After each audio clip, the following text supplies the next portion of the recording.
മരണത്തെ ജയിച്ചുയർത്തെഴുന്നേറ്റ കർത്താവായ യേശു ക്രിസ്തുവിൻ്റെ നിസ്തുലമായ നാമത്തിൽ ഞങ്ങളെ കേൾക്കുന്ന എല്ലാ പ്രിയപ്പെട്ടവർക്കും സ്നേഹ വന്ദനങ്ങൾ.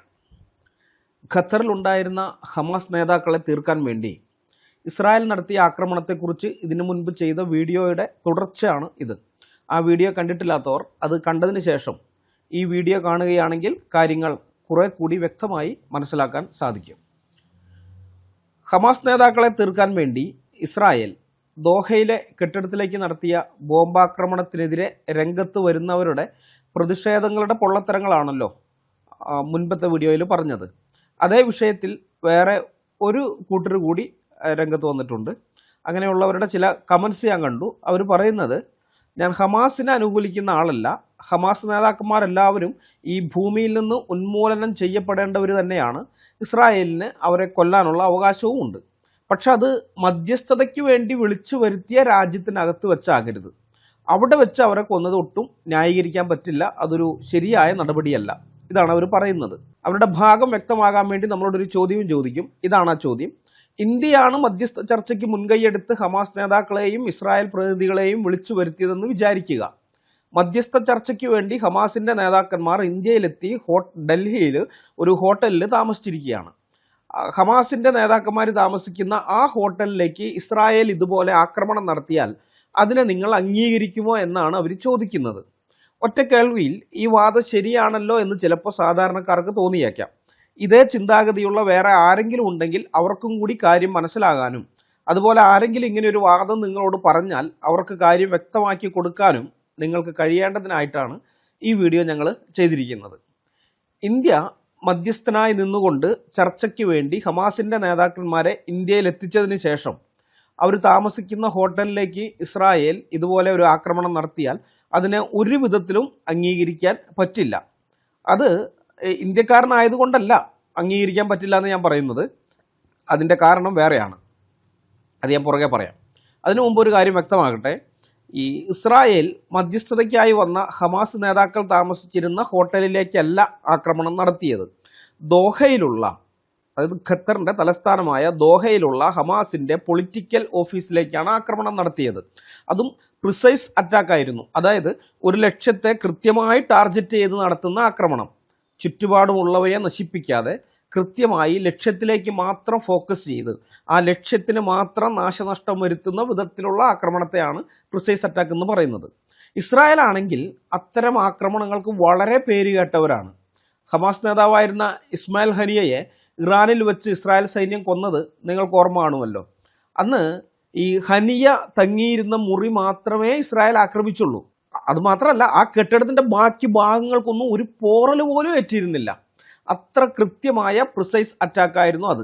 നിങ്ങൾക്ക് അതിൻ്റെ ചിത്രങ്ങൾ ഇൻ്റർനെറ്റിൽ ലഭിക്കുന്നതാണ്, ഗൂഗിൾ ഇമേജിലൊക്കെ പോയാൽ കിട്ടും. അതുപോലെ തന്നെ ഇസ്രായേലും ഇറാനും തമ്മിൽ ഈ കഴിഞ്ഞിടെ നടന്ന യുദ്ധത്തിൽ ഇറാൻ റവല്യൂഷണറി ഗാർഡ്സിലെ ഉയർന്ന റാങ്കിലുള്ള ഒരു ഉദ്യോഗസ്ഥനെ 1500 കിലോമീറ്റർ അപ്പുറത്തിരുന്നു കൊണ്ട് ഇസ്രായേൽ വധിച്ചത്. അത്രയും ദൂരത്ത് നിന്ന് ഇസ്രായേൽ മിസൈൽ വിട്ടിട്ട് വധിച്ചത് അതൊരു പ്രിസൈസ് അറ്റാക്കിലൂടെയായിരുന്നു. അതിൻ്റെ ചിത്രങ്ങൾ പുറത്തു വന്നപ്പോൾ ലോകത്തിന് മുഴുവൻ അമ്പരപ്പായിരുന്നു. എങ്ങനെയാണ് ഇത്ര കൃത്യമായി ഇത്ര ദൂരെ ഇരുന്ന് ആ ബിൽഡിങ്ങിലെ മറ്റ് അപ്പാർട്ട്മെൻറ്റുകൾക്കൊന്നും കേടുവരുത്താതെ ലക്ഷ്യം വെച്ച ആളെ വധിക്കാൻ കഴിഞ്ഞത് എന്നോർത്താണ് ലോകം അത്ഭുതപ്പെട്ടത്. ലോകം അങ്ങനെ അമ്പരന്നിരിക്കുന്ന സമയത്ത് ഈ പലസ്തീൻ സപ്പോർട്ടേഴ്സ് ഈ ഫോട്ടോ കാണിച്ച് ഇസ്രായേലിനെതിരെ സോഷ്യൽ മീഡിയയിൽ വ്യാപകമായ പ്രചരണം നടത്തുന്നുണ്ടായിരുന്നു. സാമ്പിളിന് ഞാൻ ഒരെണ്ണം കാണിച്ചു തരാം. അവർ ആ ഫോട്ടോ ഇട്ട് പോസ്റ്റിൽ ചോദിക്കുന്നത് ഇങ്ങനെയാണ്: ഒരു ഇറാനിയൻ കമാൻഡറെ ഡ്രോൺ മിസൈൽ ഉപയോഗിച്ച് 1000 കിലോമീറ്റർ ദൂരെ നിന്നും ഒരു ബെഡ്റൂമിൻ്റെ ഭിത്തി തുളച്ച് മറ്റ് നാശനഷ്ടങ്ങളൊന്നുമില്ലാതെ ഇസ്രായേലിന് ഇല്ലാതാക്കാൻ പറ്റും. പക്ഷേ ഏതാനും കിലോമീറ്റർ അകലെയുള്ള ഒരു ഹമാസ് നേതാവിനെ ഇല്ലാതാക്കണമെങ്കിൽ, തീർക്കണമെങ്കിൽ അവർക്ക് ആ മുഴുവൻ പ്രദേശങ്ങളും ബോംബിട്ട് തകർക്കേണ്ടി വരുന്നു. നിങ്ങൾക്കിതിപ്പോഴും വ്യക്തമായില്ല എന്നാണ് ചോദിക്കുന്നത്. അതായത് ഈ പ്രചരണത്തിലൂടെ അവർ ലക്ഷ്യമിടുന്നത് എന്താണെന്നറിയാമോ? ഹമാസ് നേതാക്കന്മാരെ കൊല്ലാനാണ്, അല്ലെങ്കിൽ അവരെ ആക്രമിക്കാനാണെന്നുള്ള വ്യാജേനെ ഗാസയിലെ സാധാരണക്കാരായ മനുഷ്യരുടെ മേൽ ബോംബിട്ട് അവരെ കൊന്നു തള്ളുന്ന പദ്ധതിയാണ് ഇസ്രായേൽ നടപ്പാക്കുന്നത്. ഇതാണ് അവർ വാദിക്കുന്നത്. മനസ്സിലായോ? അതിനു വേണ്ടിയിട്ടാണ് ഈ ഫോട്ടോ വെച്ചിട്ട് ഇങ്ങനെയുള്ള പ്രചരണം അവർ നടത്തിയത്. ദൈവം അനുവദിച്ചാൽ ഈ വാദത്തിൻ്റെ പൊള്ളത്തരം ഞാൻ അടുത്ത വീഡിയോയിൽ വ്യക്തമാക്കാം. അതും കൂടി ഇവിടെ പറയാൻ നിന്ന് കഴിഞ്ഞാൽ വീഡിയോയുടെ ദൈർഘ്യം കൂടും. ഇപ്പോൾ നമുക്ക് ഈ വീഡിയോയുടെ വിഷയത്തിലേക്ക് മടങ്ങി വരാം. ഇസ്രായേൽ പലസ്തീൻ ചർച്ചയ്ക്ക് വേണ്ടി മധ്യസ്ഥനായ ഖത്തർ ഹമാസിൻ്റെ നേതാക്കന്മാരെ ഖത്തറിലേക്ക് വിളിച്ചു വരുത്തുകയായിരുന്നില്ല. മറിച്ച് ഹമാസിൻ്റെ നേതാക്കന്മാരെല്ലാം വർഷങ്ങളായി ഖത്തറിൽ തന്നെയായിരുന്നു താമസിച്ചു വന്നിരുന്നത്. അവരുടെ ഓഫീസിലേക്കാണ് ഇസ്രായേൽ പ്രിസൈസ് അറ്റാക്ക് നടത്തിയത്. ഈ ഖത്തറിൻ്റെ മധ്യസ്ഥത അത് ചോദ്യം ചെയ്യപ്പെടേണ്ട ഒന്നാണ്. ഇസ്രായേൽ പലസ്തീൻ വിഷയത്തിൽ മധ്യസ്ഥനായിരിക്കാനുള്ള യാതൊരു യോഗ്യതയും ഖത്തറിനില്ല എന്നുള്ളതാണ് സത്യം. കാരണം ഒരു പ്രശ്നത്തിൽ ഇടപെട്ട് മധ്യസ്ഥത വഹിക്കണമെന്നുണ്ടെങ്കിൽ അതിന് ചില മാനദണ്ഡങ്ങളുണ്ട്. അതായത് ഒരു മധ്യസ്ഥനാകാൻ ചില യോഗ്യതകളുണ്ട്. ഒരു മധ്യസ്ഥൻ എപ്പോഴും നിഷ്പക്ഷനായിരുന്നു കൊണ്ട് രണ്ട് കക്ഷികളുടെയും വിശ്വാസം നേടി അവരുടെ യഥാർത്ഥ ആവശ്യങ്ങൾ മനസ്സിലാക്കി സംഘർഷത്തിൻ്റെ വേര് കണ്ടെത്തി പരസ്പരം പ്രയോജനപ്പെടുന്ന നീതിയുക്തമായ ഒരു പരിഹാരത്തിലേക്ക് അവരെ നയിക്കാൻ കഴിവുള്ള വ്യക്തിയായിരിക്കണം. ഈ ഗുണങ്ങളെല്ലാം ചേർന്നാണ് ഒരു മധ്യസ്ഥൻ ഫലപ്രദമായിട്ട് പ്രവർത്തിക്കുന്നത്. എന്നാൽ ഖത്തർ നിഷ്പക്ഷനല്ല. ഖത്തറിന് വ്യക്തമായ പക്ഷമുണ്ട്. അത് ഹമാസിൻ്റെ പക്ഷമാണ്. ഖത്തർ വാസ്തവത്തിൽ ഡബിൾ ഗെയിമാണ് കളിക്കുന്നത്. മിഡിൽ ഈസ്റ്റിലെ അമേരിക്കയുടെ ഏറ്റവും വലിയ സൈനിക താവളമുള്ള അതേ ഖത്തർ തന്നെയാണ് ലോകത്തെ എല്ലാ ഇസ്ലാമിക ഭീകരന്മാരുടെയും ഏറ്റവും സുരക്ഷിതമായ ഒളിത്താവളവും. ഹമാസിനെ പോലെ പല ജിഹാദി സംഘടനകളുടെയും നേതാക്കന്മാർ വളരെ സുരക്ഷിതമായി ഖത്തറിൽ താമസിക്കുന്നുണ്ട്. വളരെ ആഡംബരപൂർണമായ രീതിയിൽ തന്നെ അവരവിടെ താമസിക്കുന്നുണ്ട്. അതുമാത്രമല്ല, ഈ ഹമാസിൻ്റെ പ്രധാനപ്പെട്ട ഫൈനാൻസിയർ ഈ ഖത്തറാണ്. 2007 ഹമാസ് ഗാസയിൽ അധികാരത്തിലെത്തിയതിന് ശേഷം ഗാസയിൽ സന്ദർശനം നടത്തിയ ആദ്യത്തെ വിദേശ ഭരണത്തലവൻ ഖത്തർ അമീറാണ്. ഖത്തർ അമീർ Sheikh Hamad bin Khalifa Al Thani. അയാളാണ് ആദ്യമായിട്ട് അവിടെ വരുന്നത്. 2012 ഒക്ടോബറിൽ അയാൾ ഗാസ സന്ദർശിച്ചപ്പോൾ $400 മില്യൺ അഥവാ 3530 കോടി രൂപയ്ക്ക് മുകളിലാണ് അയാൾ ഹമാസിന് സംഭാവനയായിട്ട് കൊടുത്തത്. $400 മില്യൺ. അന്നു മുതൽ 2023 ഒക്ടോബർ 7 വരെയുള്ള, അതായത് ഈ ഹമാസിൻ്റെ നേതൃത്വത്തിൽ ഗാസക്കാർ ഇസ്രായേലിൽ ആക്രമണം നടത്തിയ 2023 ഒക്ടോബർ 7 വരെയുള്ള 11 വർഷം കൊണ്ട് ഖത്തർ ഹമാസിന് കൊടുത്തിരിക്കുന്ന സംഭാവന 1.8 ബില്യൺ അല്ലെങ്കിൽ $1800 കോടി. ഇത്രയും കൂടി വ്യക്തമായിട്ട് പറയുകയാണെങ്കിൽ 1,58,886 കോടി രൂപയ്ക്ക് മുകളിലാണ്. 1,58,886 കോടി രൂപ. നിങ്ങളൊന്ന് ചിന്തിച്ചു നോക്കണം. ഗാസ പോലെയുള്ള ആ ചെറിയ രാജ്യത്തെ ജനങ്ങൾക്ക് 1,58,886 കോടി രൂപ ഈ ഖത്തർ മാത്രം കൊടുത്തു. ബാക്കി രാജ്യങ്ങളുടെ വേറെയാണ് കേട്ടോ. ഇതെല്ലാം കിട്ടിക്കഴിഞ്ഞാൽ ആ രാജ്യം ശരിക്കും പറഞ്ഞ ഭൂമിയിലെ മറ്റ് ഏത് രാജ്യത്തെക്കാളും സ്വർഗം പോലെ അവിടെയുള്ള ജനങ്ങൾക്ക് ജീവിക്കാം. ഒരു കഷ്ടപ്പാടും ബുദ്ധിമുട്ടും ഇല്ലാതെ, ഒരു പണിയെടുക്കാതെ, ഒരു ജോലിയും ചെയ്യാതെ അത്ര ലാവിഷായിട്ട് ജീവിക്കാം. എന്നിട്ട് അവർ അവിടെ ഇപ്പോഴും ദാരിദ്ര്യത്തിലും കഷ്ടപ്പാടിലും ദുരിതത്തിലുമാണ്. കാരണം എന്താണെന്നറിയോ? ഇത് കൊണ്ടുപോകുന്ന ഈ കിട്ടുന്ന പണം ഉണ്ടല്ലോ, അത് ജനങ്ങൾക്ക് വേണ്ടിയിട്ടല്ല. ഖത്തറിന് അതറിയാം. അവിടെയുള്ള ഗാസയിലെ ജനങ്ങൾക്ക് വേണ്ടിയെന്ന് നമ്മൾ പറഞ്ഞു കൊടുത്താലും ഇത് ഹമാസാണ് എടുക്കുക. ഹമാസ് അത് ആയുധങ്ങൾ വാങ്ങാനും തുരങ്കങ്ങൾ ഉണ്ടാക്കാനും മറ്റും ചിലവാക്കുകയുള്ളൂ. ഇസ്രായേലിനെ നശിപ്പിക്കാനേ ചിലവാക്കുകയുള്ളൂ എന്ന് ഇവർക്കും അറിയാം. അറിഞ്ഞുകൊണ്ട് തന്നെ കൊടുക്കുന്നതാണ് അത്. ഒക്ടോബർ 7 ഹമാസിൻ്റെ നേതൃത്വത്തിൽ ഖാസൻ മുസ്ലിങ്ങൾ ഇസ്രായേലിൽ ആക്രമണം നടത്തിക്കൊണ്ടിരിക്കുന്ന സമയത്ത് തന്നെ ഈ ഖത്തർ വിദേശകാര്യ മന്ത്രാലയം പുറത്തിറക്കിയ പ്രസ്താവനയിൽ ഇസ്രായേൽ മാത്രമാണ് ഈ ആക്രമണത്തിന് ഉത്തരവാദി എന്നാണ് പറഞ്ഞത്. ഹമാസിൻ്റെ യുദ്ധക്കുറ്റങ്ങളെ പൂർണ്ണമായും ഖത്തർ കണ്ടില്ലെന്ന് നടിക്കുകയും അതിനെ അവഗണിച്ചു വിടുകയും ഇസ്രായേൽ അന്താരാഷ്ട്ര നിയമം ലംഘിച്ചുവെന്ന് ആ പ്രസ്താവനയിൽ ആരോപിക്കുകയും ചെയ്തിരുന്നു. സൗദി അറേബ്യയും ഇറാനും ഇതേ കാര്യം തന്നെ പറഞ്ഞിട്ടുണ്ട്. ഈ 3 രാജ്യങ്ങളാണ് പറഞ്ഞത്. പക്ഷെ ഒരു വ്യത്യാസമുണ്ട്. എന്താണെന്ന് വെച്ചാൽ ഈ 2 രാജ്യങ്ങളും, അതായത് സൗദി അറേബ്യയും ഇറാനും മധ്യസ്ഥൻ്റെ റോളിൽ വരുന്നില്ല. ഇവിടെ ഈ പ്രശ്നത്തിൻ്റെ മധ്യസ്ഥൻ്റെ റോളിൽ വരുന്നില്ല. അതുകൊണ്ട് അവർക്ക് എന്തും പറയാം. അവർക്ക് ഞങ്ങൾ ഇന്ന പക്ഷത്താണുള്ളത്, ഞങ്ങളുടെ പക്ഷം ഹമാസിൻ്റെയാണ് അല്ലെങ്കിൽ ഗാസയുടെയാണ് പലസ്തീനികളുടെയാണ് എന്ന് പറഞ്ഞ് അവർക്കത് വെളിപ്പെടുത്താം. മനസ്സിലായോ? അവരെ പോലെ തന്നെ ഈ ഹമാസ് പക്ഷപാതിയാണ് ഖത്തറും. പക്ഷെ വ്യത്യാസം എന്താണ്? ഖത്തർ മധ്യസ്ഥൻ്റെ റോളിൽ വരുന്നു എന്നുള്ളതാണ്. അതേ ഞാൻ പറഞ്ഞു, മധ്യസ്ഥനായിരിക്കാനുള്ള യോഗ്യതയില്ല. നിങ്ങൾ ഒരു പ്രശ്നത്തിനകത്ത് ഏതെങ്കിലും ഒരു പക്ഷം പിടിച്ചാൽ പിന്നെ നിങ്ങൾ മധ്യസ്ഥനായിട്ട് വരുന്നത് അരോചകമായ കാര്യമാണ്. അത് ഒരു ധാർമ്മികമായിട്ട് ശരിയല്ല, മാന്യന്മാർക്ക് ചേർന്നതുമല്ല. ഒക്ടോബർ 7 ആക്രമണത്തിന് ശേഷം ലോകരാജ്യങ്ങളെല്ലാം ഹമാസിനെതിരായപ്പോൾ ഹമാസ് നേതാക്കന്മാർക്ക് അഭയം കൊടുത്തത് ഖത്തറായിരുന്നു. ഹമാസിൻ്റെ ടോപ്പ് ലീഡറായിരുന്ന ഇസ്മായിൽ ഹനിയ ഈ ഇറാനിൽ ചെന്ന് ഇസ്രായേലിൻ്റെ കൈകൊണ്ട് ചാകുന്നത് വരെ ഖത്തറിലാണ് താമസിച്ചിരുന്നത്. ഹമാസിൻ്റെ മറ്റ് നേതാക്കന്മാരായ ഖലീൽ അൽ ഹയ്യ, സഹർ ജബാരിൻ, മുഹമ്മദ് ഇസ്മായിൽ ദർവിഷ്, ഖാലിദ് മഷാൽ, നിസാർ ഔദല്ല തുടങ്ങിയ ഹമാസിൻ്റെ പൊളിറ്റിക്കൽ ബ്യൂറോ അംഗങ്ങൾക്കെല്ലാം എത്രയോ വർഷങ്ങളായി അഭയം കൊടുത്തിരിക്കുന്നത് ഇതേ ഖത്തറാണ്. അത്യാഡംബര ജീവിതമാണ് ഈ ഹമാസ് നേതാക്കന്മാർ അവിടെ ജീവിച്ചുകൊണ്ടിരിക്കുന്നത്. അവർ താമസിക്കുന്ന ഹോട്ടലുകൾ എന്നൊക്കെ പറഞ്ഞു കഴിഞ്ഞാൽ മൻഡാരിൻ ഓറിയൻ്റൽ, ഫോർ സീസൺസ്, അത് Saint Regis, Rosewood, Park Hyatt തുടങ്ങിയ ദോഹയിലെ പഞ്ചനക്ഷത്ര ഹോട്ടലുകളിലാണ് ഈ ഹമാസ് നേതാക്കന്മാർ താമസിക്കുന്നത്. വെറും 5 സ്റ്റാർ ഹോട്ടലുകളല്ല, ലക്ഷറി 5 സ്റ്റാർ ഹോട്ടലുകളാണത്. മനസ്സിലായോ? ലക്ഷറി 5 സ്റ്റാർ ഹോട്ടലുകൾ. അതിനെക്കുറിച്ച് ധാരാളം പത്രവാർത്തകൾ വന്നിട്ടുണ്ട്. അമേരിക്കയിലും യൂറോപ്പിലുമുള്ള പല ഇൻവെസ്റ്റിഗേറ്റീവ് ജേർണലിസ്റ്റുകളും ഹമാസ് നേതാക്കന്മാരുടെ ഈ സുഖവാസ ജീവിതം എക്സ്പോസ് ചെയ്തിട്ടുണ്ട്. അവരവിടെ സുഖിച്ചു വാഴുകയാണ്. എന്നാൽ അതേ സമയം തന്നെ ഗാസയിൽ പട്ടിണിയാണ്, സ്ത്രീകളും കുട്ടികളും പട്ടിണി കിടന്നു മരിക്കുന്നു എന്ന് പറഞ്ഞ് ഇതേ ടീംസ് ലോകം മുഴുവൻ തെണ്ടുന്നുമുണ്ട്. ഈ തണ്ടലിന്, ഈ പ്രചാരണത്തിന് അന്നും ഇന്നും നേതൃത്വം നൽകുന്നത് ഖത്തറിൻ്റെ ഉടമസ്ഥതയിലുള്ള അൽ ജസീറയാണ്. ഹമാസിൻ്റെ നേതാക്കന്മാർക്ക് തെണ്ടി തിന്നാൻ വേണ്ടി അൽ ജസീറ ഈ പ്രചാരണത്തിന് നേതൃത്വം നൽകുമ്പോൾ അവർക്ക് നന്നായിട്ടറിയാം അവരുടെ വാർത്തകളും വീഡിയോകളും കണ്ട് വഞ്ചിക്കപ്പെടുന്ന മനുഷ്യർ കൊടുക്കുന്ന പണം ഒരിക്കലും പലസ്തീനികൾക്ക് കിട്ടില്ല. അത് മുഴുവൻ പോകുന്നത് ഈ നേതാക്കന്മാരുടെ സുഖജീവിതത്തിന് വേണ്ടിയും ഇസ്രായേലിനെ നശിപ്പിക്കാൻ വേണ്ടിയുള്ള ആയുധങ്ങൾ വാങ്ങാൻ വേണ്ടിയും പിന്നെ ഗാസയ്ക്കകത്ത് ടണലുകൾ നിർമ്മിക്കാൻ വേണ്ടിയുമാണെന്ന് അവർക്ക് വ്യക്തമായിട്ട് അറിയാം. അറിഞ്ഞുകൊണ്ട് തന്നെയാണ് അൽ ജസീറ ഈ പ്രചരണം നടത്തി ലോകം മുഴുവൻ തെണ്ടുന്നത്. ഹമാസിൻ്റെ പൊളിറ്റിക്കൽ ഓഫീസ് ദോഹയിലാണ്. 2012 ഹമാസ് ദോഹയിൽ ഈ ഓഫീസ് തുറന്നത്. ഈ ഹമാസിൻ്റെ പൊളിറ്റിക്കൽ ഓഫീസിന് നേരെയുള്ള ഇസ്രായേൽ ആക്രമണത്തിന് ശേഷം അൽ ജസീറ ന്യായീകരണവുമായി വന്നിട്ടുണ്ട്. അമേരിക്ക പറഞ്ഞിട്ടാണ് ഹമാസിന് ഓഫീസ് തുറക്കാൻ അനുമതി കൊടുത്തതെന്നാണ് പറയുന്നത്. ആ സമയത്ത് ബാരാക് ഒബാമയായിരുന്നു അമേരിക്കൻ പ്രസിഡന്റ്. അപ്പോൾ ആ സമയത്തുണ്ടായിരുന്ന ഒഫീഷ്യൽസിനെ പലരും ബന്ധപ്പെട്ടിരുന്നു. ഈ പത്രക്കാർ പലരും ബന്ധപ്പെട്ടപ്പോൾ അവർ പറഞ്ഞു ഇല്ല, അങ്ങനെ ഒരു ഉത്തരവ് അല്ലെങ്കിൽ അനുമതി കൊടുത്തിട്ടില്ല. പക്ഷെ അവർ ഓഫീസ് തുറന്നത് അറിഞ്ഞപ്പോൾ ബാരാക് ഒബാമ അല്ലെങ്കിൽ അന്നത്തെ അമേരിക്കൻ ഭരണകൂടം ഒന്നും പറയാൻ പോയില്ല. അത്രേ ഉള്ളൂ. അവരൊന്നും പറഞ്ഞില്ല. അതുകൊണ്ട് അവർ പറഞ്ഞിട്ടോ, അതായത് അമേരിക്ക പറഞ്ഞിട്ടോ അല്ലെങ്കിൽ അമേരിക്കയോട് അനുമതി ചോദിച്ചിട്ടോ ഒന്നുമല്ല ഹമാസിന് ഓഫീസ് തുറക്കാനുള്ള അനുമതി കൊടുത്തത്. ഇവരായിട്ട് ചെയ്തു. അതറിഞ്ഞ് അമേരിക്ക അറിഞ്ഞപ്പോൾ പിന്നെ മിണ്ടിയില്ല. അത്രമാത്രമാണ് ഉള്ളത്.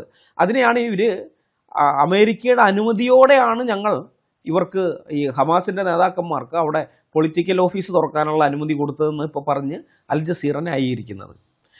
ഈ അൽ ജസീറ ചാനൽ അത് ഖത്തർ സർക്കാരിൻ്റെ ഉടമസ്ഥതയിലുള്ളതാണ്.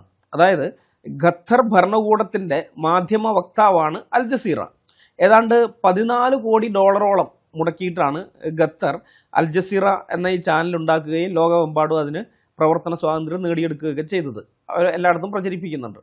ഈ പത്രപ്രവർത്തനം, സ്വാതന്ത്ര്യം, ജനാധിപത്യം, സത്യം, ഇതൊന്നും അൽ ജസീറയുടെ നിഘണ്ടുവിലില്ല. അൽ ജസീറയുടെ അണിയറ പ്രവർത്തകർക്ക് ഇതൊന്നൊരു വിഷയമല്ല. പത്രപ്രവർത്തനം അല്ലെങ്കിൽ സ്വാതന്ത്ര്യം, ജനാധിപത്യം, സത്യം എന്നുള്ളതൊന്നും അവർക്ക് വിഷയമല്ല. അവർക്ക് വേണ്ടത് എപ്പോഴും കുഴപ്പങ്ങളായിരുന്നു. അവർ ഈജിപ്തിനകത്ത് കുഴപ്പങ്ങൾ ഉണ്ടാക്കിയിട്ടുണ്ട്. ഈജിപ്തിൽ മാത്രമല്ല, മിഡിൽ ഈസ്റ്റിലെ പല ഇസ്ലാമിക രാജ്യങ്ങൾക്കകത്തും ഈ അൽ ജസീറയുടെ വാർത്തകൾ അല്ലെങ്കിൽ അൽ ജസീറ കൊടുക്കുന്ന സംഭവങ്ങൾ പ്രശ്നങ്ങൾ ഉണ്ടാക്കിയിട്ടുണ്ട്. കുത്തിത്തിരിപ്പുണ്ടാക്കാൻ വേണ്ടി തന്നെയാണ് ഖത്തർ ഈ സാധനം കൊണ്ടു നടക്കുന്നത്. മനസ്സിലായോ? സത്യം ലോകജനങ്ങളെ അറിയിക്കുകയായിരുന്നില്ല അൽ ജസീറ. മറിച്ച് ലോകം എന്തൊക്കെ അറിയണമെന്ന് ഖത്തർ ആഗ്രഹിച്ചോ അത് അൽ ജസീറ മുഖാന്തരം അവർ ലോകത്തെ അറിയിക്കുകയായിരുന്നു. എന്ന് വെച്ചാൽ അൽ ജസീറ ഒരിക്കലും വാർത്തകളല്ല നൽകിയിട്ടുള്ളത്. വാർത്തകളല്ല, അവർക്ക് ലോകത്തെ കേൾപ്പിക്കേണ്ട കഥകളാണ് അവരെപ്പോഴും നൽകുന്നത്. ഹമാസിൻ്റെ അക്രമാസക്തമായ പ്രവർത്തനങ്ങളെയും ക്രൂരകൃത്യങ്ങളെയും പതിവായി മഹത്വവൽക്കരിക്കുന്ന ജോലിയാണ് അൽ ജസീറയ്ക്കുള്ളത്. പ്രത്യേകിച്ച് ഇസ്രായേലുമായുള്ള ഏറ്റുമുട്ടലുകളുടെ സമയത്ത് പലസ്തീനികളുടെ ഇടയിൽ ചാവേർ ബോംബാക്രമണ തന്ത്രം കൊണ്ടുവന്ന മുസ്ലിം ബ്രദർഹുഡ് പുരോഹിതനായിരുന്നു യൂസുഫ് അൽ ഖർദാവി. ഒരു ജിഹാദിയാണ്, തീവ്ര ഇസ്ലാമിസ്റ്റ് ജിഹാദിയാണ്, അല്ലെങ്കിൽ ഒറിജിനൽ മുസ്ലിം, മുഹമ്മദിനെ പിൻപറ്റുന്ന ഒറിജിനൽ മുസ്ലിമാണ് യൂസഫ് അൽ ഖർദാവി.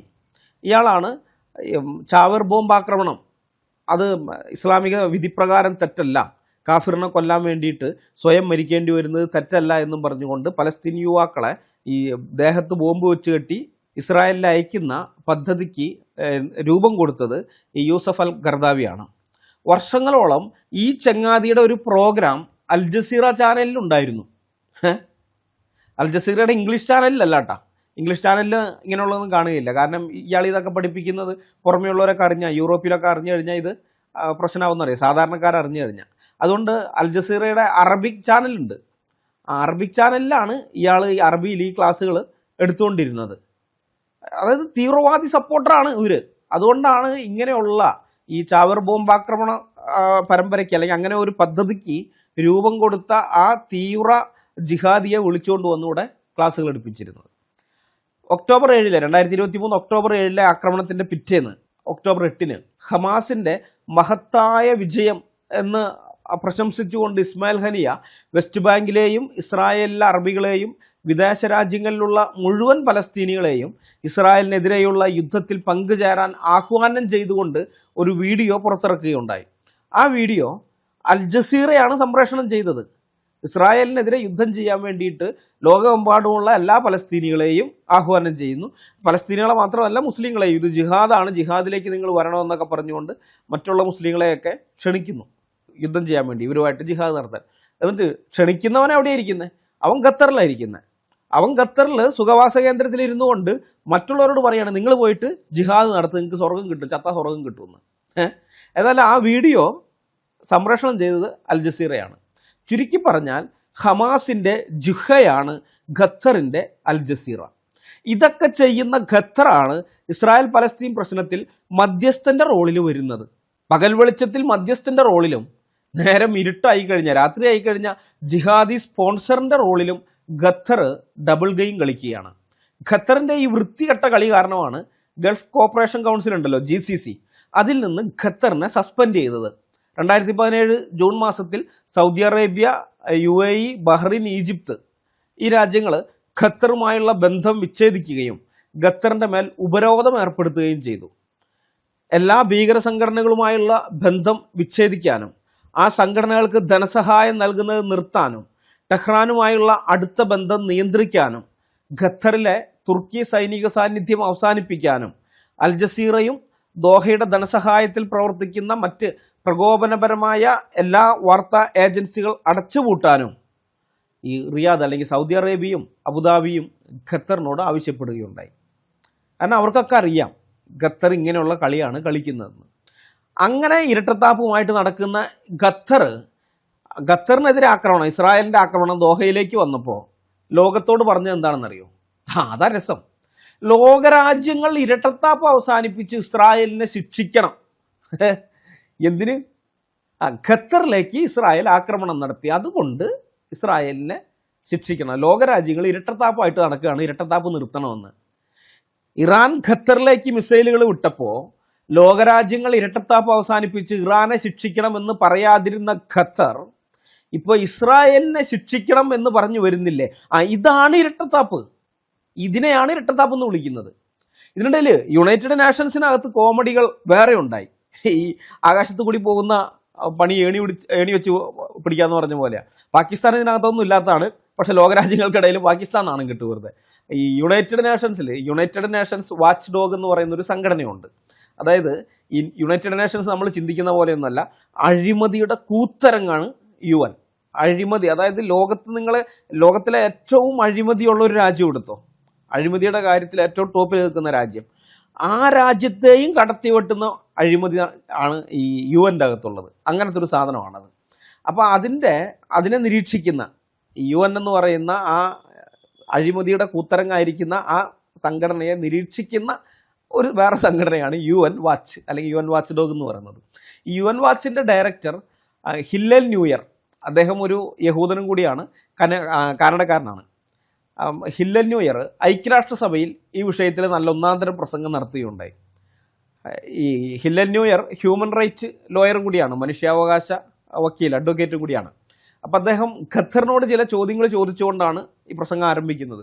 നിങ്ങളുടെ തലസ്ഥാനത്ത് ഭീകരരെ ലക്ഷ്യമിട്ടുകൊണ്ടുള്ള ബോംബാക്രമണങ്ങൾ നിങ്ങൾ ആഗ്രഹിക്കുന്നില്ലെങ്കിൽ എന്തിനാണ് നിങ്ങൾ ഭീകരരെ നിങ്ങളുടെ തലസ്ഥാനത്ത് സംരക്ഷണം കൊടുത്ത് പാർപ്പിക്കുന്നത്? ഇപ്പോഴും ബന്ദികളെ ഒളിപ്പിച്ചു വെച്ച് അവരെ പീഡിപ്പിക്കുകയും സമാധാന കരാറുകൾ നിരസിക്കുകയും ചെയ്യുന്ന ഭീകരരെയാണ് ഇസ്രായേൽ ആക്രമിച്ചത്. എന്തുകൊണ്ടാണ് നിങ്ങൾ ഇസ്മായിൽ ഹനിയ, ഖാലിദ് മഷാൽ, ഖലീൽ അൽ ഹയ്യ എന്നിവരെ നിങ്ങളുടെ തലസ്ഥാന നഗരിയിലെ ആഡംബര ഹോട്ടലുകളിൽ താമസിപ്പിച്ചത്? അവിടെ നിന്നാണ് അവർ അവരുടെ ഭീകര പ്രവർത്തനങ്ങൾ ആസൂത്രണം ചെയ്തത്. എന്തുകൊണ്ടാണ് നിങ്ങൾ ഒക്ടോബർ 7 ആക്രമണത്തിന് 1200 ഇസ്രായേലികളെയും അമേരിക്കക്കാരെയും മറ്റുള്ളവരെയും കൂട്ടക്കൊല ചെയ്ത ഹമാസിനെ കുറ്റത്തിൽ നിന്ന് ഒഴിവാക്കിക്കൊണ്ട് ഇസ്രായേലിനെ മാത്രം കുറ്റപ്പെടുത്തിയത്?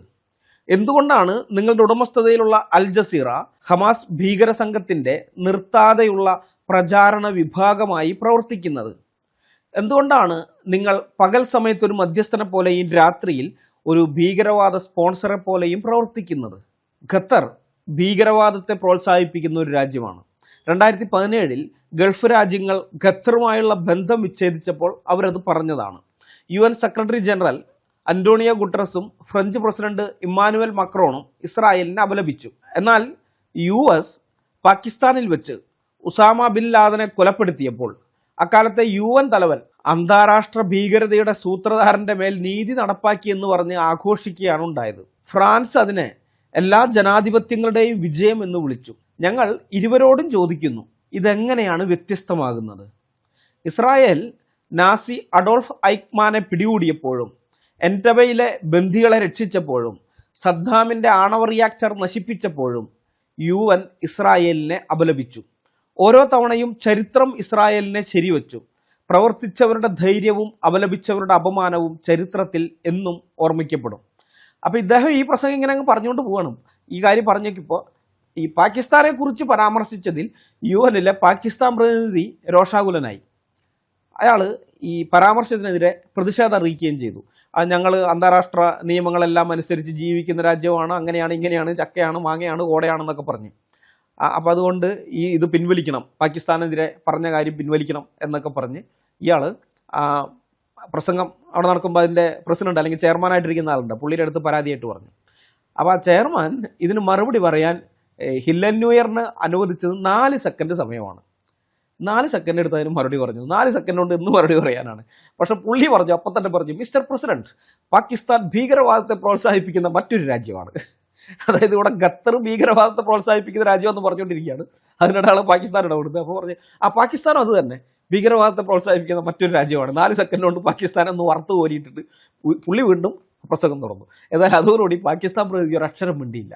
ഇതൊക്കെയാണ് ഈ ആകാശത്തുകൂടി പോകുന്ന പണി ഏണി വെച്ച് പിടിക്കാന്ന് പറഞ്ഞത്. കാരണം ലോകത്തിന് മുഴുവൻ അറിയാം ഒസാമ ബിൻ ലാദനെ എവിടെ നിന്നാണ് പിടിച്ചതെന്നുള്ള കാര്യം, അല്ലെങ്കിൽ കൊന്നത്, അയാൾ എവിടെയാണ് ഒളിവി താമസിച്ചിരുന്നത്, അയാളെ ആരാണ് ഒളിവി താമസിപ്പിച്ചത്, ഏത് രാജ്യത്താണ് അയാൾക്ക് അഭയം കിട്ടിയെന്നൊക്കെ ലോകത്തിലെല്ലാം അറിയാവുന്ന കാര്യമാണ്. എന്നിട്ട് ഈ ഇടയിൽ കയറിയിട്ട് ഈ ഒരു സത്യം പറഞ്ഞതിൻ്റെ പേരിൽ ഇടയിൽ കയറി വീണ്ടും ഇതുപോലെ നാണം കെടേണ്ട വല്ല കാര്യം ഉണ്ടായിരുന്നു? കഴിഞ്ഞ വീഡിയോയിൽ ഞാൻ പറഞ്ഞില്ലേ, ഇസ്രായേലിൻ്റെ ആക്രമണത്തിന് ശേഷം അറബ് മുസ്ലിം രാജ്യങ്ങളിൽ നിന്നുള്ള ഭരണാധികാരികൾ ഖത്തറിൽ വന്നത് ഉച്ചകോടിക്കല്ല ഉച്ചയൂണിനാണെന്ന്. അത് വെറുതെ പറഞ്ഞതല്ല. ഖത്തറിൻ്റെ ഡബിൾ ഗെയിം കാരണം എല്ലാ മുസ്ലിം രാജ്യങ്ങളും വശം കെട്ടിരിക്കുകയാണ്. ഖത്തർ സ്പോൺസർ ചെയ്യുന്ന ജിഹാദികളാണ് പല മുസ്ലിം രാജ്യങ്ങളിലും ജിഹാദി ആക്രമണം അഴിച്ചുവിടുന്നത്.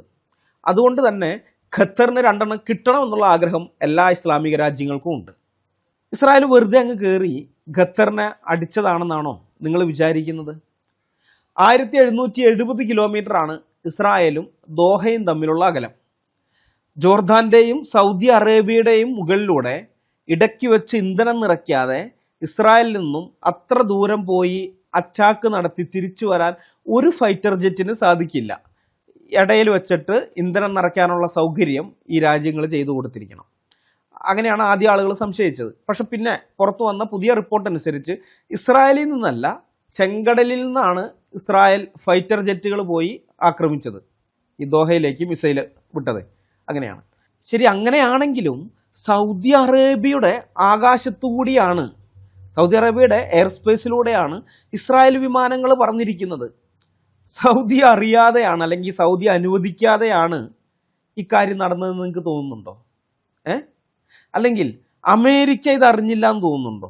അമേരിക്ക സംരക്ഷണം കൊടുത്തുകൊണ്ടിരിക്കുന്ന ഒരു രാജ്യത്തിൽ അവിടെ വന്ന് ആക്രമണം നടത്തുമ്പോൾ അമേരിക്കയുടെ മറ്റൊരു സഖ്യകക്ഷിയായ ഇസ്രായേൽ ആക്രമണം നടത്തുമ്പോൾ അത് അമേരിക്ക അറിയാതെയാണ്.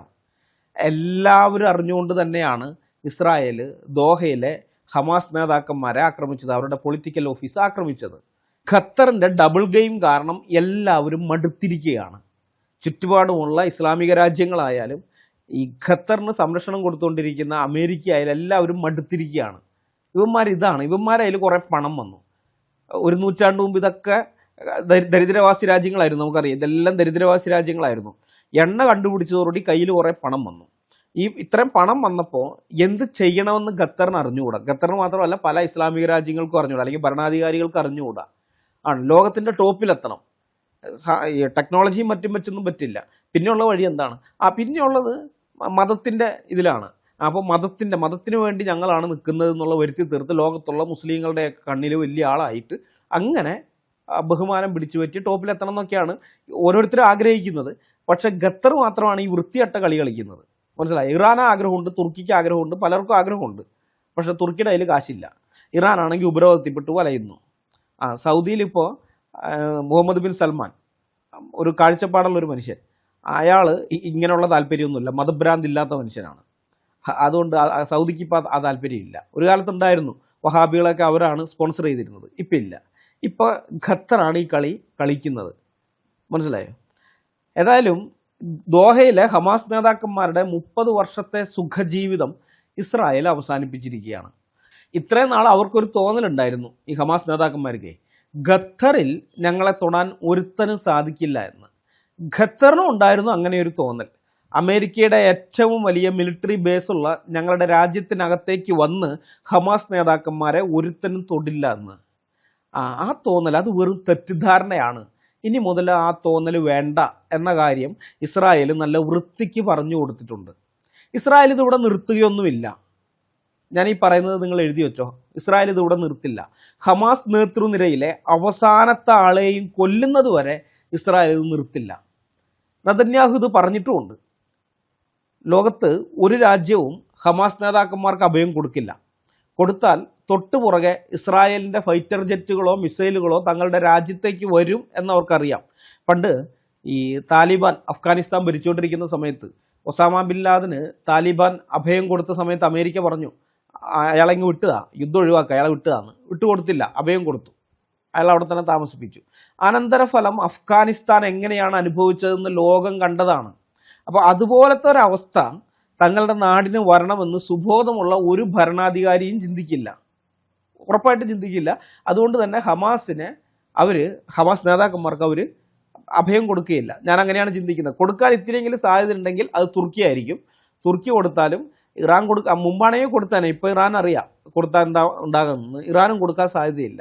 അപ്പോൾ ഈ അവസാനത്തെ ഹമാസ് നേതാവിനെയും കൊല്ലുന്നത് വരെ, അല്ലെങ്കിൽ ഒക്ടോബർ 7 ഗൂഢാലോചനയിൽ പങ്കെടുത്തിട്ടുള്ള എല്ലാ ഹമാസ് നേതാക്കന്മാരെയും, ഗൂഢാലോചനയിൽ പങ്കെടുത്തവരെ മാത്രമല്ല അത് എക്സിക്യൂട്ട് ചെയ്തവരെ, അത് നടപ്പാക്കിയവരെ, ആ നേതാക്കന്മാരെ മുഴുവൻ ഇല്ലാതാക്കാതെ ഇസ്രായേൽ ഇത് നിർത്തില്ല. നിങ്ങൾ എന്തൊക്കെ പറഞ്ഞാലും, ലോകം എന്തൊക്കെ പറഞ്ഞാലും ഇസ്രായേൽ അതേ ചെയ്യുള്ളൂ. വർഷങ്ങളായിട്ട് ഇസ്രായേലിൻ്റെ ചരിത്രം പഠിക്കുന്ന ഒരാളാണ് ഞാൻ. മൊസാദിനെ എങ്ങനെയൊക്കെയാണ് അവർ ഉപയോഗിച്ചിട്ടുള്ളതെന്ന് ഒരുമാതിരി ധാരണ നമുക്കുണ്ട്. അവരുടെ ആ പൗരന്മാരെ, ഒരു യഹൂദൻ്റെ ജീവൻ അവർ കൊടുക്കുന്ന വില എത്രയാണെന്ന് നമുക്കറിയാം. ചിന്തിക്കുന്നതിൻ്റെ അപ്പുറത്താണ്. ലോകത്ത് ഒരു രാഷ്ട്രവും അതിൻ്റെ പൗരന് ഇത്രയധികം വില കൊടുക്കുന്നില്ല. ഇസ്രായേലിനകത്ത് വധശിക്ഷയില്ല. കാരണം എന്താണെന്നറിയോ? അങ്ങനെ ഇത് വന്ന വധശിക്ഷ ഇതാകേണ്ടി വന്ന ഒരു യഹൂദൻ തെറ്റ് ചെയ്തു, വധശിക്ഷ അർഹിക്കുന്ന ഒരു കുറ്റം ചെയ്താൽ അവനെ തൂക്കിക്കൊല്ലേണ്ടി വരും. ആ ഒറ്റ സംഗതി. അതുകൊണ്ട് ഒരു യഹൂദൻ്റെ ജീവൻ ഞങ്ങൾ എടുക്കില്ല എന്ന് പറഞ്ഞിട്ടാണ് വധശിക്ഷ വേണ്ടെന്ന് വെച്ചിരിക്കുന്നത്. അതുകൊണ്ടാണ് ഇവന്മാർ പോയിട്ട് ഇങ്ങനെ ആക്രമണം നടത്തുന്നത് അവിടെ. കാരണം ആ സമയത്ത് വെടികൊണ്ട് ചത്തു, അല്ലാണ്ട് പിടിക്കപ്പെട്ട് കഴിഞ്ഞാൽ ഒരിക്കലും വധശിക്ഷ കിട്ടുകയില്ല, ജയിലിൽ കിടക്കുമ്പോഴേക്കും ഇവന്മാർ ഇവിടെ പുറത്തെന്തെങ്കിലും പ്രശ്നമൊക്കെ ഉണ്ടാക്കിയിട്ട് പിന്നെ ഈ ബന്ദികളെ മോചിപ്പിക്കുന്ന അങ്ങനെയുള്ള പരിപാടി, അതിന് പകരമായിട്ട് തടവുകാരെ വിട്ടയക്കണം എന്നൊക്കെ പറഞ്ഞ് തങ്ങളെ പുറത്തിറക്കും എന്നും അവർക്കറിയാം. അത് ഇസ്രായേലിനും അറിയാം, ഈ വധശിക്ഷ ഇല്ലാത്തതുകൊണ്ടാണ് ഇവന്മാർ ഇങ്ങനെ കളിക്കുന്നത് എന്നുള്ളത്. എന്നാൽ പോലും അവർ വധശിക്ഷ ആ രാജ്യത്തിനകത്ത് കൊണ്ടുവരുന്നില്ല. കാരണം യഹൂദൻ്റെ ജീവൻ അത്ര വലുതായിട്ട് അവർ കരുതുന്നു. അങ്ങനെയുള്ള ആ യഹൂദന്മാരെ കൊന്നവരെ അവർ വെറുതെ വിടും. 1-2 പേരാണെങ്കിൽ പോട്ടെന്ന് വയ്ക്കാം. 1-2 പേരൊന്നും അല്ലല്ലോ, 1000 ചില്ലാനും. അതും നമ്മൾ ചിന്തിക്കുന്നതിൻ്റെ അപ്പുറത്തെ ക്രൂരതയാണ്. 2 3 മാസം പ്രായമുള്ള കുഞ്ഞുങ്ങളെ വലിയ മൈക്രോവേവ് ഓവനിനകത്ത് ജീവനോടെ വെച്ചിട്ട് പുഴുങ്ങിയെടുത്തു ഇവന്മാർ. ഈ ഗാസൻ മുസ്ലിങ്ങൾ പുഴുങ്ങിയെടുത്തു ജീവനോടെ കുഞ്ഞുങ്ങളെ. സ്വന്തം മാതാപിതാക്കളുടെ മുമ്പിൽ വെച്ച് കുഞ്ഞുങ്ങളെ കൊല്ലുന്നു, കുഞ്ഞുങ്ങളെ റേപ്പ് ചെയ്ത് കൊല്ലുന്നു. ഏത് 8, 9, 10 വയസ്സുള്ള കുഞ്ഞുങ്ങളെയൊക്കെ റേപ്പ് ചെയ്ത് കൊല്ലുന്നത് എണ്ണിയാലൊടുങ്ങാത്ത ക്രൂരതയാണ്. അതിൻ്റെയൊക്കെ വീഡിയോസ്, ഇഷ്ടംപോലെ വീഡിയോസ് ഈ ടെലഗ്രാം ചാനലുകളിലുണ്ട്. ഞാൻ അങ്ങനെയുള്ള പല ടെലഗ്രാം ചാനലുകളിലും മെമ്പറാണ്. അതുകൊണ്ടാണ് അത്തരം കുറേ നമുക്ക് കാണാൻ പറ്റില്ല, സഹിക്കാൻ പറ്റില്ല അങ്ങനത്തേക്ക്. അതൊക്കെ ചെയ്തവരെ ഇവർ വെറുതെ വിടും തോന്നുന്നുണ്ടോ? ലോകത്ത് ഈ ലെഫ്റ്റിസ്റ്റുകളും ലിബറൽസും മറ്റ് ടീമുകൾ എത്രയൊക്കെ കിടന്ന് കുരച്ചാലും ഇസ്രായേൽ ഇത് നിർത്തില്ല. അക്കാര്യം ഞാൻ ഉറപ്പ് പറയാം.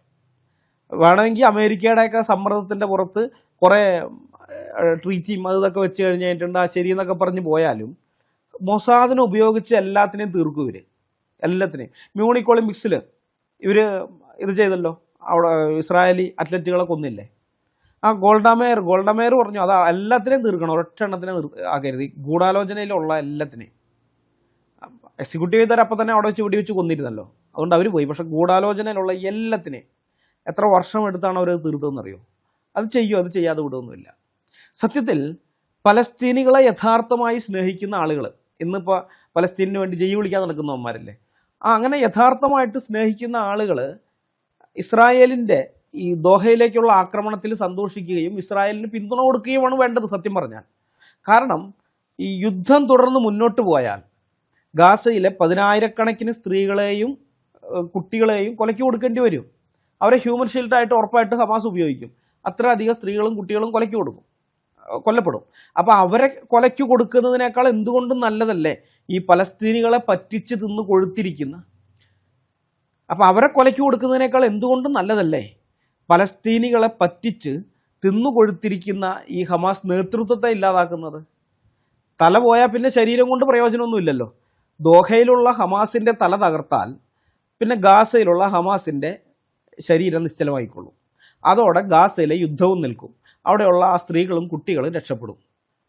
അപ്പോൾ അതുകൊണ്ട് നിങ്ങൾ യഥാർത്ഥത്തിൽ പലസ്തീനികളെ സ്നേഹിക്കുന്നുണ്ടെങ്കിൽ ഈ ഇസ്രായേൽ ദോഹയിലെ ഹമാസിൻ്റെ പൊളിറ്റിക്കൽ ഓഫീസ് ആക്രമിച്ചത് മാത്രമല്ല, അവസാനത്തെ ഹമാസ് നേതാവിനെയും കൊല്ലുന്നതിന് സമ്പൂർണ്ണ പിന്തുണ കൊടുക്കുകയാണ് വേണ്ടത്. അവർ കുറച്ച് പേര് പൊക്കോട്ടെ, ബാക്കിയുള്ള 10,000-കണക്കിന് പേര് ഇവിടെ ജീവനോടെ ഇരിക്കും. മനസ്സിലായ? അതാണ് നിങ്ങൾ യഥാർത്ഥത്തിൽ പലസ്തീനികളെ സ്നേഹിക്കുന്നുണ്ടെങ്കിൽ ചെയ്യേണ്ടത് അതാണ്. ഏതായാലും ഇതറിയാവുന്നതുകൊണ്ട് തന്നെയാണ് ഇസ്രായേൽ ഖത്തറിൽ കയറിയിട്ട് ഹമാസിൻ്റെ തലവെട്ടാൻ ശ്രമിച്ചത്. കാരണം ആ നേതൃത്വം ഇല്ലാതായി കഴിഞ്ഞാൽ പിന്നെ ഇവിടെ ഈ നിരപരാധികൾ കൊല്ലപ്പെടേണ്ടി വരില്ല. അല്ലെങ്കിൽ ഇവരെ ഹ്യൂമൻ ഷീൽഡാക്കി നിർത്തിയിട്ട് ബാക്കിയുള്ളവർ രക്ഷപ്പെടുകയുള്ളൂ. അപ്പോൾ അതുകൊണ്ട് അവിടെ തന്നെ അങ്ങോട്ട് തട്ടാം എന്ന് തീരുമാനിച്ചു. അത് നല്ല കാര്യം. അതുകൊണ്ടൊക്കെയാണ് നമ്മൾ അതിനെ സപ്പോർട്ട് ചെയ്യുന്നത്. ഞാനൊക്കെ അല്ലെങ്കിൽ ഞങ്ങളുടെ ടീമിലുള്ളവരൊക്കെ ആ ആക്രമണം എന്തുകൊണ്ട് നല്ലതാണെന്ന് പറയുന്നത് ഗാസയിലുള്ള സാധാരണക്കാരായ മനുഷ്യരുടെ, സ്ത്രീകളുടെയും കുട്ടികളുടെയും ജീവൻ നഷ്ടപ്പെടരുത് എന്ന ആഗ്രഹമുള്ളത് കൊണ്ടാണ്. മനസ്സിലായോ? അതുകൊണ്ടാണ് നമ്മൾ സപ്പോർട്ട് ചെയ്യുന്നത്. പക്ഷേ ഈ സപ്പോർട്ട് ചെയ്യുന്ന നമ്മളെ മനുഷ്യത്വരഹിതരാക്കിയിട്ട്, ഭീകരന്മാരാക്കിയിട്ട്, രക്തക്കൊതിയന്മാരായിട്ട് ഇവർ ചിത്രീകരിക്കും. എന്നിട്ട് യഥാർത്ഥ രക്തക്കൊതിയന്മാരെ സംരക്ഷിക്കാൻ വേണ്ടി ഇവർ ശ്രമിക്കുകയും ചെയ്യും. ഇതൊക്കെയാണ് കോമഡി. ഏതായാലും ഞാൻ പറഞ്ഞല്ലോ, ഹമാസിൻ്റെ കാര്യത്തിൽ ആ നേതൃത്വത്തെ അവസാനത്തെ ആളെ ഇല്ലാതാക്കാതെ വരെ ഇസ്രായേൽ നിർത്തില്ല. അമേരിക്ക പറഞ്ഞാലൊന്നും അവർ കേൾക്കില്ല. അവർക്ക് അവരുടെ സുരക്ഷയാണ് വലുത്. ഇസ്രായേൽ പലസ്തീൻ സംഘർഷത്തിന് ഇന്ത്യ മധ്യസ്ഥം വഹിക്കുകയും ചർച്ചകൾക്ക് വേണ്ടി ഇന്ത്യയിലേക്ക് വന്ന ഹമാസ് നേതാക്കന്മാർ താമസിക്കുന്ന ഹോട്ടലിലേക്ക് ഇസ്രായേൽ മിസൈൽ ആക്രമണം നടത്തിയാൽ അതിനെ ഒരു വിധത്തിലും അംഗീകരിക്കാൻ പറ്റില്ല എന്ന് ഞാൻ പറഞ്ഞത് എന്തുകൊണ്ടാണെന്ന് ഇപ്പോൾ നിങ്ങൾക്ക് മനസ്സിലായി കാണുമെന്ന് പ്രതീക്ഷിക്കുന്നു. അതായത് ഇന്ത്യ ഹമാസിൻ്റെ ഫൈനാൻഷ്യർ അല്ല, അവരെ സ്പോൺസർ ചെയ്യുന്നില്ല. ഇന്ത്യ ഹമാസിന് ആയുധങ്ങൾ നൽകുന്നില്ല. ഇന്ത്യ ഹമാസിന് ഇന്ത്യയുടെ മണ്ണിൽ ഓഫീസ് തുറക്കാൻ അനുവാദം കൊടുത്തിട്ടില്ല. ഇന്ത്യ ഹമാസ് നേതാക്കന്മാർക്ക് അഭയം കൊടുക്കുന്നില്ല. ഇന്ത്യ ഗവൺമെൻറ്റിൻ്റെ നിയന്ത്രണത്തിലുള്ള മാധ്യമങ്ങൾ ഉപയോഗിച്ച് അന്താരാഷ്ട്ര തലത്തിൽ ഹമാസിനെ വെളുപ്പിക്കുകയും ഇസ്രായേലിനെ താറടിച്ച് കാണിക്കുകയും ചെയ്യുന്നില്ല. ഇസ്രായേലിൽ ഹമാസിൻ്റെ നേതൃത്വത്തിൽ ഗാസൻ മുസ്ലിങ്ങൾ ആക്രമണം അഴിച്ചുവിട്ടപ്പോൾ ഹമാസിൻ്റെ നേതാക്കന്മാർ ഇന്ത്യയിലെ ആഡംബര ഹോട്ടലുകളിൽ ഇരുന്ന് ലൈവായി ആ ആക്രമണങ്ങൾ കണ്ട് സന്തോഷിച്ച് ആർപ്പിട്ട് അല്ലാഹു അക്ബർ മുഴക്കാനും അല്ലാഹുവിന് നന്ദി പറഞ്ഞുകൊണ്ട് സുജൂദ് ചെയ്യാനും ഇന്ത്യ അവസരം കൊടുത്തിട്ടില്ല. മനസ്സിലായ? ഇതൊന്നും ഇന്ത്യ ചെയ്തിട്ടില്ല. അപ്പം ഇതൊക്കെ ചെയ്തതിന് ശേഷം ഹമാസിനെ ഇസ്രായേൽ വേട്ടയാടുമ്പോൾ മധ്യസ്ഥൻ്റെ റോളിൽ ഇന്ത്യ രംഗത്ത് വന്നിട്ടുമില്ല. ഇതൊന്നും ചെയ്തിട്ടില്ല. എന്നാൽ ഈ പറഞ്ഞ കാര്യങ്ങളൊക്കെ ഖത്തർ ചെയ്തിട്ടുണ്ട്. അതുകൊണ്ട് തന്നെ ഇന്ത്യയിൽ വെച്ച് മധ്യസ്ഥതയ്ക്ക് വേണ്ടി വിളിച്ചു വരുത്തിയ ഹമാസ് നേതാക്കന്മാരെ ഇസ്രായേൽ ആക്രമിച്ചാൽ അത് തെറ്റാണെന്ന് സുബോധമുള്ള ആരും പറയും. പക്ഷെ അതല്ല ഖത്തറിൻ്റെ കാര്യത്തിലുള്ളത്. ഖത്തർ ഡബിൾ ഗെയിം കളിക്കുകയാണ്. ഇപ്പോൾ ഈ ഖത്തറിൻ്റെ ഡബിൾ ഗെയിം കൂടുതൽ തെളിവുകൾ ഇപ്പോൾ പുറത്തു വരികയുണ്ടായി. ഇപ്പോൾ ഗാസ കീഴടക്കിയതിന് ശേഷം ഹമാസിൻ്റെ തുരങ്കങ്ങളിൽ നിന്ന് IDF സൈനികർ ധാരാളം രഹസ്യരേഖകൾ കണ്ടെടുക്കുകയുണ്ടായി. ഹമാസിൻ്റെ അന്താരാഷ്ട്ര ബന്ധങ്ങളെക്കുറിച്ച് ഇസ്രായേലിന് കൂടുതൽ വിവരങ്ങൾ മനസ്സിലാക്കാൻ ഈ രഹസ്യരേഖകൾ ഉപകാരപ്പെടുന്നുണ്ട്.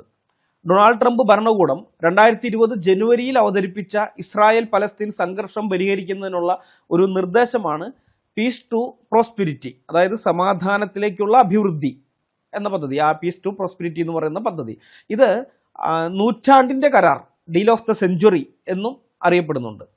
അമേരിക്കൻ പ്രസിഡന്റ് ഡൊണാൾഡ് ട്രംപിൻ്റെ ഈ നൂറ്റാണ്ടിൻ്റെ കരാറുണ്ടല്ലോ, അതായത് ഇസ്രായേൽ പലസ്തീൻ സമാധാന പദ്ധതിക്ക് വേണ്ടിയുള്ള ആ കരാറ്, അതിനെ തകർക്കാനും അറബ് രാജ്യങ്ങൾ ഇസ്രായേലുമായി ബന്ധം സ്ഥാപിക്കുന്നതിനെ ചെറുക്കാനും ഈ ഖത്തർ ഹമാസും ചേർന്ന് ഗൂഢാലോചന നടത്തിയതിൻ്റെ വിവരങ്ങൾ ഈ ഗാസയിലെ ടണലുകളിൽ നിന്ന് IDF സൈനികർക്ക് ലഭിച്ചതായി ഇസ്രായേലിലെ ചാനൽ 12 റിപ്പോർട്ട് ചെയ്യുന്നുണ്ട്. ചാനൽ 12 അത് വിശദമായിട്ട് വാർത്ത വന്നു. അത് പിന്നെ ടൈംസ് ഓഫ് ഇസ്രായേലും റിപ്പോർട്ട് ചെയ്തിട്ടുണ്ട്. ട്രംപിൻ്റെ സമാധാന പദ്ധതിയെക്കുറിച്ചും അറബ് രാജ്യങ്ങൾ ഇസ്രായേലുമായി ബന്ധം സ്ഥാപിക്കുന്നതിനെക്കുറിച്ചുമുള്ള ആശങ്കകൾ ചർച്ച ചെയ്യാൻ ഖത്തർ അമീർ Tamim bin Hamad bin Khalifa Al Thani ഈ ഹമാസ് നേതാക്കളുമായിട്ട് 2019 ജൂണിൽ ഒരു അടിയന്തര കൂടിക്കാഴ്ച നടത്തി. അതായത് 2020 ട്രംപ് ഈ പദ്ധതി പ്രഖ്യാപിക്കുന്നത്. അതിന് മുമ്പേ അതിൻ്റെ ചർച്ച നടക്കുന്നുണ്ട്. ആ ചർച്ച നടക്കുന്ന അതേ സമയത്ത് തന്നെ 2019 ജൂണിൽ ഖത്തറിൻ്റെ അമീറും ഹമാസ് നേതാക്കന്മാരും തമ്മിൽ അടിയന്തരമായിട്ടൊരു കൂടിക്കാഴ്ച നടത്തി. ലഭിച്ചിരിക്കുന്ന ആ രേഖകളിൽ അനുസരിച്ച്, അത് ടണലിൽ നിന്ന് ഇവർക്ക് കിട്ടിയ രഹസ്യരേഖകൾ പ്രകാരം ആ കൂടിക്കാഴ്ചയ്ക്കിടെ ഖാലിദ് മഷാൽ പറഞ്ഞത് ഇങ്ങനെയാണ്: നൂറ്റാണ്ടിൻ്റെ കരാറിനെ, അതായത് പീസ് ടു പ്രോസ്പിരിറ്റി എന്ന് പറയുന്ന ഈ ട്രംപ് കൊണ്ടുവരാൻ പോകുന്ന ആ കരാർ, ആ നൂറ്റാണ്ടിൻ്റെ കരാറിനെ നാം ഒന്നിച്ചു നിന്ന് എതിർക്കുകയും ഇല്ലാതാക്കുകയും വേണം. നാം എന്ന് പറയുന്നത് ഹമാസും ഖത്തറും, ഇവർ രണ്ടുപേരും കൂടി ഒരുമിച്ച് നിന്ന് ആ കരാർ നമ്മൾ ഇല്ലാതാക്കണം, ആ കരാർ കൊണ്ടുവരാൻ പാടില്ല എന്നാണ് പറഞ്ഞത്. 6 മാസത്തിന് ശേഷം 2019 ഡിസംബറിൽ ഖത്തറിലെ അന്നത്തെ വിദേശകാര്യമന്ത്രിയും ഇപ്പോഴത്തെ പ്രധാനമന്ത്രിയുമായ മുഹമ്മദ് ബിൻ ഹമദ് അൽ താനിയുമായുള്ള കൂടിക്കാഴ്ചയിൽ അന്നത്തെ ഹമാസ് നേതാവ് ഇസ്മായിൽ ഹനിയ പറഞ്ഞത് ഖത്തർ നൽകുന്ന സഹായങ്ങളാണ് ഹമാസിൻ്റെ പ്രധാന ജീവനാഡി എന്നാണ്. ആ പ്രധാന ജീവനാഡി എന്ന് വെച്ച് കഴിഞ്ഞാൽ ഹമാസിനെ നിലനിർത്തുന്നത്, ഹമാസിനെ ആക്റ്റീവായിട്ട് നിർത്തുന്നത് ഖത്തർ നൽകുന്ന സഹായങ്ങളാണെന്ന് ഇവരുടെ നേതാവ് ഇസ്മായിൽ ഹനിയാണ് പറഞ്ഞത്. ഇസ്രായേൽ പലസ്തീൻ വിഷയത്തിൽ പകൽ വെളിച്ചത്തിൽ മധ്യസ്ഥൻ ചമഞ്ഞ് നടക്കുന്ന ഖത്തർ രാത്രി ആയാൽ ചെയ്യുന്ന പരിപാടി ഇതാണ്. ഇറാനാണ് ഹമാസിൻ്റെ പ്രധാന സ്പോൺസർ എന്ന ലോകം ഒരു കാലത്ത് ചിന്തിച്ചിരുന്നത്. പക്ഷേ ഈ രേഖകൾ ലഭിച്ചു കഴിഞ്ഞപ്പോഴാണ് മനസ്സിലായത് ഇറാൻ സപ്പോർട്ടർ ഇതാണ്, സ്പോൺസർ തന്നെയാണ്. പക്ഷേ ഇറാനേക്കാൾ കൂടുതൽ പണം ഹമാസിന് കൊടുത്തുകൊണ്ടിരുന്നത് ഖത്തറാണെന്നുള്ള സത്യം. ഒരു വശത്ത് ഖത്തർ തങ്ങളെ പലസ്തീൻ്റെ രക്ഷകരായും ഇസ്രായേൽ പലസ്തീൻ പ്രശ്നത്തിലെ സമാധാന ദൂതനായും മധ്യസ്ഥരായിട്ട് ചിത്രീകരിക്കുന്നു. മറുവശത്താകട്ടെ ഹമാസിന് ആയുധങ്ങൾ വാങ്ങാനും തുരങ്കങ്ങൾ നിർമ്മിക്കാനും വൻതോതിൽ പണം നൽകുന്നു. അതേസമയം ഇസ്രായേലുമായിട്ടുള്ള ബന്ധം നിലനിർത്തുകയും ചെയ്യുന്നു. ഖത്തറിൻ്റെ ലക്ഷ്യം എന്താണെന്ന് പലർക്കും ഇപ്പോഴും പിടികിട്ടിയിട്ടില്ല. ചിലർ കരുതുന്നത് ഖത്തറിന് വെറും പ്രശസ്തിയാണ് വേണ്ടതെന്നാണ്. $1,000,000 കോടി മൊത്ത ആഭ്യന്തര ഉൽപ്പാദനമുള്ള ഖത്തറിന് പെട്രോ ഡോളർ ഉപയോഗിച്ച് നിലയും വിലയും മാന്യതയും അന്തസ്സും വാങ്ങിക്കണമെന്നാണ് ആഗ്രഹം എന്നാണ് ഈ ചിന്താഗതിക്കാർ പറയുന്നത്. അതാണ് അവർ ചിന്തിക്കുന്നത്, അങ്ങനെയാണ്. അതുകൊണ്ടാണ് ലോകത്തിലെ ഏറ്റവും വലിയ കായിക മാമാങ്കമായ ഫുട്ബോൾ ലോകകപ്പ് നടത്താൻ അവർ ശ്രമിച്ചത്, ലോകത്തിൻ്റെ മുമ്പിൽ പേരും പ്രശസ്തിയും കിട്ടാൻ. പക്ഷെ വെറും പ്രശസ്തി നേടുന്നത് മാത്രമല്ല ഖത്തറിൻ്റെ ആഗോള ഇടപെടലുകൾക്ക് പിന്നിലെ കാരണം. ആഗോള ഇടപെടലുകൾ എന്ന് ഞാൻ പറഞ്ഞത് ഈ ഇസ്രായേൽ പലസ്തീൻ വിഷയത്തിൽ മാത്രമല്ല, ഈജിപ്തിലും ഇവർ കുത്തിത്തിരിപ്പുണ്ടാക്കിയിട്ടുണ്ട്. അതുപോലെ തന്നെ യൂറോപ്പിൽ അവിടെ അഭയാർത്ഥികളായിട്ട് അവിടെ ചെന്ന ഈ മുസ്ലിങ്ങൾ അവിടെ പല കലാപങ്ങളും പ്രശ്നങ്ങളും ഉണ്ടാക്കുന്നതിൻ്റെ കാരണം അൽ ജസീറയിൽ വരുന്ന വാർത്തകളാണ്. അപ്പോൾ ഇങ്ങനെയൊക്കെ ഇവർ ചെയ്യുന്നതുകൊണ്ടാണ് ഞാൻ ഈ ആഗോള ഇടപെടലുകൾ എന്ന് എടുത്തു പറഞ്ഞത്. അതിൻ്റെ യഥാർത്ഥ കാരണം ഇസ്ലാമിക മതഭ്രാന്താണ്. വിവിധ മേഖലകളിലെ ഇസ്ലാമിസ്റ്റ് ഭീകരവാദ സംഘടനകൾക്ക് ഖത്തർ സ്ഥിരമായി സാമ്പത്തിക സഹായം നൽകുന്നുണ്ട്. 10 കൊല്ലം മുമ്പ് 2015 the US state department country reports on terrorism എന്ന റിപ്പോർട്ടിൽ പറയുന്നത് ഇറാഖിലെ അൽ ഖ്വയ്ദ, സിറിയയിലെ അൽ നുസ്ര, ഗാസയിലെ ഹമാസ് എന്നിവർക്ക് ഖത്തർ സാമ്പത്തിക സഹായം നൽകിയിട്ടുണ്ട് എന്നാണ്. അമേരിക്കയുമായും ഇറാനുമായും ഖത്തർ ഒരേ സമയം സഹകരിച്ച് പ്രവർത്തിക്കുകയും ഹോളോകോസ്റ്റിന് ശേഷമുള്ള ഏറ്റവും വലിയ ജൂതവിരുദ്ധ കൂട്ടക്കൊലയുടെ സൂത്രധാരർക്ക് അഭയം നൽകുകയും ചെയ്തു. ഇതെല്ലാം ചെയ്യുമ്പോൾ ഖത്തർ പാശ്ചാത്യ അനുകൂലികളാണെന്ന വ്യാജേന ഇസ്രായേലുമായി അടുപ്പം കാണിച്ചു. യൂറോപ്യൻ ഫുട്ബോൾ ക്ലബ്ബുകളെ സ്പോൺസർ ചെയ്തു. 120 ജെറ്റുകളും 11,000 സൈനികരുമുള്ള അമേരിക്കയുടെ ഏറ്റവും വലിയ, മിഡിൽ ഈസ്റ്റിലെ ഏറ്റവും വലിയ സൈനിക താവളത്തിന് ആതിഥേയത്വം വഹിച്ചു. ഇതൊക്കെ ചെയ്യുന്ന സമയത്തും ജിഹാദി സംഘടനകൾക്ക് ഖത്തർ പണം കൊടുത്തുകൊണ്ടേയിരുന്നു. മനസ്സിലായ? അമേരിക്കയ്ക്ക് അറിയാം. 2015 തന്നെ റിപ്പോർട്ട് അവർ അവിടെ കൊടുത്തത് നമ്മൾ നെറ്റിൽ ഇപ്പോൾ നമുക്ക് ലഭ്യമാണ്. അതിന് മുമ്പുള്ളതെ നോക്കിയിട്ട് കിട്ടിയില്ല. 2015 മുതലുള്ളതുണ്ട്. അപ്പോൾ ഖത്തറിൻ്റെ ഈ ഇരട്ടത്താപ്പ് കാരണമാണ് ദോഹയിൽ കയറി ഹമാസ് നേതാക്കന്മാരെ ഇസ്രായേൽ അടിച്ചപ്പോൾ അമേരിക്ക അത് കാണാത്ത പോലെ കണ്ണടച്ച് നിന്നത്. ഖത്തറിൻ്റെ മധ്യസ്ഥത എന്ന് പറയുന്നത് ഹമാസിനെ സംരക്ഷിക്കാനുള്ള ഒരു കൗശലമാണ്. മനസ്സിലായോ? ഹമാസിനൊരു പ്രശ്നം വരുന്ന സമയത്ത്, ഹമാസിന് നിക്കക്കള്ളില്ലാതെ ഒരു സ്ഥിതി വരുമ്പോൾ ഈ മധ്യസ്ഥൻ്റെ റോളിൽ ഇവർ രംഗത്ത് വരികയാണ്. പലസ്തീൻ്റെ ദുരിതത്തെ ഉപയോഗിച്ച് US ഇസ്രായേൽ ബന്ധങ്ങളിൽ വരെ സ്വാധീനം ചെലുത്താനാണ് ഖത്തർ ശ്രമിക്കുന്നത്. ഖത്തറിൻ്റെ ഇസ്രായേൽ പലസ്തീൻ നയം യഥാർത്ഥത്തിൽ പലസ്തീൻ ജനതയുടെ ഉന്നമനത്തിന് വേണ്ടിയുള്ളതല്ല, മറിച്ച് സ്വന്തം ആഗോള സ്വാധീനം ഉറപ്പിക്കാനുള്ളൊരു തന്ത്രമാണ്. ഹമാസിന് പണം നൽകിയും അതേസമയം തന്നെ ഇസ്രായേലുമായുള്ള ബന്ധം നിലനിർത്തിയും അപ്പോൾ തന്നെ അൽ ജസീറയെ ഉപയോഗിച്ച് ഹമാസിന് വേണ്ടിയും ഇസ്രായേലിനെതിരായും പ്രചാരണം നടത്തിയുമുള്ള ഖത്തറിൻ്റെ ഈ ഇരട്ടത്താപ്പ് നയം ആ മേഖലയുടെ സ്ഥിരതയെ തകർക്കുന്നതാണ്. മനസ്സിലായോ? അവിടുത്തെ അവസ്ഥ ഇത് മോശമാക്കും. ഖത്തറിൻ്റെ ഈ ഡബിൾ ഗെയിം പ്രശ്നങ്ങൾ കൂടുതൽ വഷളാക്കുകയുള്ളൂ. ഇസ്രായേൽ പലസ്തീൻ വിഷയം ഖത്തറിനെ മിഡിൽ ഈസ്റ്റിലെ ഒരു സോഫ്റ്റ് പവർ ആക്കി മാറ്റാനുള്ള കളിയാണ് ഖത്തർ കളിക്കുന്നത്. ആ കളിയിൽ നഷ്ടവും ദുരിതവും കഷ്ടപ്പാടും അനുഭവിക്കേണ്ടി വരുന്നത് ഗാസയിലെ ജനങ്ങളാണ്. ഇസ്രായേൽ ജനങ്ങളും കഷ്ടപ്പാട് അനുഭവിക്കേണ്ടി വരുന്നുണ്ട്. പക്ഷെ അവിടെ ജനങ്ങളെ സംരക്ഷിക്കുന്ന ഒരു ഭരണകൂടം ഉള്ളതുകൊണ്ട് ഗാസയിലെ ജനങ്ങളെപ്പോലെ ഇസ്രായേലികൾ അനുഭവിക്കുന്നില്ല എന്ന് മാത്രം.